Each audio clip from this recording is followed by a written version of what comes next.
What's up, everyone? Welcome back to another review, and this time I'm going to be covering Scream 4, the final installment of the Scream franchise. Let's waste no time. Let's get into this. I want to get this review over and done with it as I possibly can. Overall, I thoroughly enjoyed Scream 4. I got some problems with it here and there, but overall I enjoyed it. Wes Craven comes back as director, and as usual, he does a fantastic job. He always knows how to get the best out of his actors. He knows how to create tension and suspense-filled scenes. He knows how to bring sharp, witty humor to his movies as well. Kevin Williamson wrote a fairly good script that not only recreates the first Scream movie, but adds a couple of new touches here and there, since this movie is pretty much a parody of remakes and reboots. So all that's good stuff. Cinematography by Peter Deming is fantastic, as it was in the previous two films. Film looks gorgeous, looks fantastic, technically sound movie it is. From the acting standpoint, everyone does a solid job. David Arquette, Neve Campbell, Courtney Cox all return and reprise their roles, and they are awesome playing these characters 10 years after Scream 3 and 15 years after Scream 1. These characters are now older, they're now weathered. Dewey and Gail are now a married couple.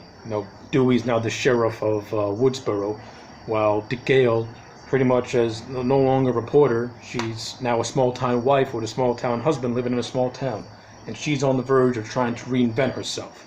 And I like her story and I like that story that plays throughout the entire movie, of Gail trying to work with the young kids to not only revitalize her career, but revitalize her fire and her passion. I love all that. The stuff is really well done. And it also puts a little bit of a strain on Dewey and Gail, but not to the point where they're at each other's throats. It's to the point where Dewey can only sacrifice so much as the sheriff. He still has to abide by rules, and Gail is not a reporter anymore. She's just a civilian. So I like the little tension that plays throughout, but it just strengthens their bond as the movie progresses. Seeing Sydney again is fantastic. She's now an author, writing about her life experience from the past 3 films. Very successful. And she's on a book tour. She returns to Woodsboro, where new murders are taking place, and these murders are pretty much recreations of the original murders that she was a part of during the events of the first film. So all that stuff is really good and how that plays out. The new cast additions are all done fairly well. Rory Culkin as Charlie Walker is this new generation's Randy, along with his friend Robbie. Those two characters are pretty funny, and I like the scene where they explain the rules of sequels and remakes. And I also like the idea now of, in order to get famous, you pretty much got to record yourself and post it on the net to get views and get hits and stuff like that. So it plays into modern day and how you get over in modern times. Like with Twitter and Facebook and shit like that. Another thing I like is the cold open of the movie. I like the 2 fake outs that lead into the real open. I thought that was well done and very meta. So that stuff was great. And seeing Anna Paquin and Kristen Bell make cameos is always great. I love those two. They're great.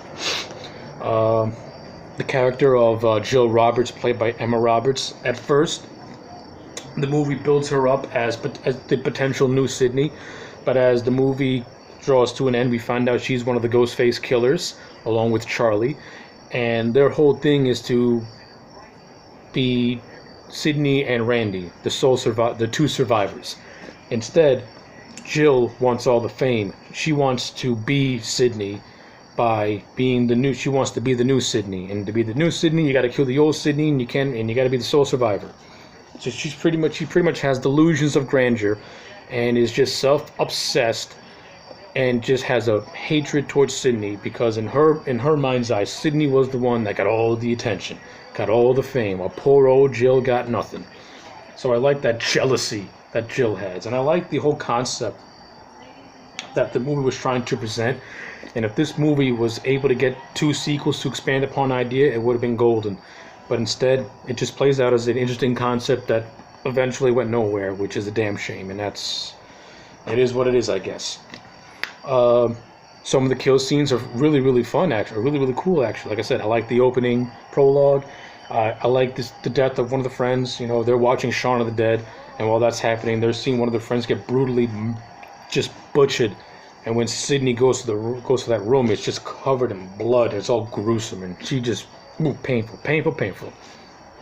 I also like the death of Sydney's publicist, played by Alison Brie. She pretty much gets off in a parking lot, but it's a very suspenseful scene, and I like it a lot. And she gets thrown off. Lands on a news truck in an explosion. So I thought, that was pretty cool. I also like the false endings that this movie did too, which is a direct parody of reboots, remakes nowadays, or the false endings. We think the movie's going to end in the barn, but no, that's a false ending. Then we go to one of the characters' house. We think the movie's going to end at that house, but no, it's a false ending, and that's where the big revelations happen. Instead, everything goes down in a hospital where, Dewey, Sydney, and Gail kill Jill, along with Deputy Hicks, played by Molly Shelton. And I like Deputy Hicks. She's another one of my. I thought she was a really good addition to the movies, and I like the fact that she's pretty much playing a female Dewey, and she's really funny in it. She's really funny in the role, and I kind of like the fact that she looks up to Dewey, admires Dewey, and maybe has a slight crush on Dewey, which I thought was pretty cool. Other characters I liked was the characters played by Adam Brody, Haas and Perkins, played by Adam Brody and Anthony Anderson. Couldn't remember his name for a second.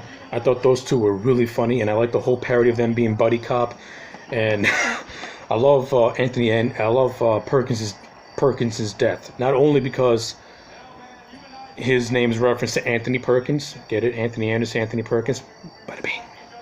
But the fact that before he dies, he just says the line, "Fuck Bruce Willis," because they had a conversation about cops and cops get off at certain moments in movies and stuff like that. So I thought that was pretty funny as well. So yeah, this movie has a lot of humor to it. It may have gone a little overboard with a lot of the humor, especially near the end where one of the kids is being murdered, Robbie's being murdered. Now in a prior scene, he said in order to survive a remake or a reboot, you got to be gay. And pretty much while he's getting stabbed, he's pretty much telling the killer, I'm gay. If that means anything, bro, you gotten stabbed. You're on the ground, and you gonna crack a joke? I think that undercutted the tension a lot for his death scene, and I don't like stuff like that. I don't mind humor in horror films, but when you're getting stabbed and you're pretty much death, I don't want to hear you cutting jokes because it just takes me out of the scene entirely. I shouldn't be laughing. I should be in fear for you. So, yeah, I'm not a big fan of that sort of stuff, and that's definitely a strike. So yeah, that's pretty much all I got to say about Scream 4. Overall, I really enjoyed the movie a lot. It's from a production standpoint, it looks fantastic. From an acting standpoint, everyone does a solidly good job, which is why I'm going to give it an 8 out of 10. I like it more than Scream 3, but 1 and 2 are still far superior films. But Scream 4 is a good addition to the series, and it enhances it and gives it a freshness, so to speak. So 8 out of 10 for Scream 4. Now, to close out this review, I'm going to just take the time to give my little tribute to the master of horror himself, Wes Craven. Unfortunately, this was the final film to be directed by Wes Craven, and he sadly passed away of brain cancer in the year 2015.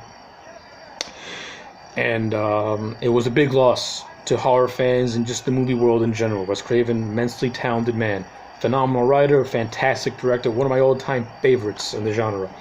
I have a lot of warm memories watching Wes Craven movies and loving the experience. One of my favorite Wes Craven movies is The New Nightmare. That's also my favorite Freddy movie. The Scream franchise is probably my third favorite, right below Halloween. Wes Craven. I can't say enough good things about the master of horror himself.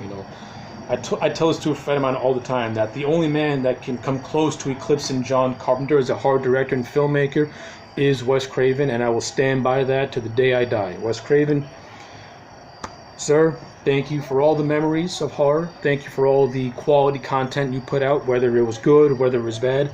You put a lot of hard work into everything you did, and I appreciate you, and I appreciate the work you put out, and for that, I give you a Godspeed and a rest in peace. I I miss you, Wes. I wish you were still alive, because the movie world and the horror world needs you badly.